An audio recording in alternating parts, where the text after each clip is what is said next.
Hi friends, நம்ம வீட்டில் lunch மணி என்னன்னு பார்த்தீங்கன்னா வெளியில் போயிட்டு ஷாப்பிங் முடிச்சுட்டு வந்தோம். அதனால் கொஞ்சம் லேட் ஆகிடுச்சு. சிம்பிளாகவே முடிச்சுக்கலாம். சிம்பிளாக ரெடி பண்ணிட்டோம்.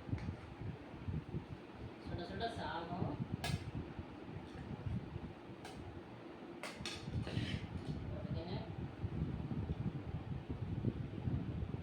வேர்க்கடலை துவையல், அப்புறம் ரசம், அப்புறம் இதுதான் நீங்கள் நம்ம வீட்டில் லஞ்ச் மணி.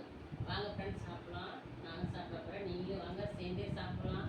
பிடிச்சிருந்தா லைக் பண்ணுங்கள். காலையெல்லாம் நறுக்கிட்டு லேட் ஆகிடும், அதனால் வேர்க்கடலை சட்னி வச்சுட்டேன். சரி, சிம்பிளாக செஞ்சு சாப்பிட்டுக்கலாம் அப்படின்ட்டு. சுடு சாதத்தில் வேர்க்கடலை சட்னி சாப்பிடும்போது சூப்பராக இருக்கும். சூப்பராக இருக்கும்.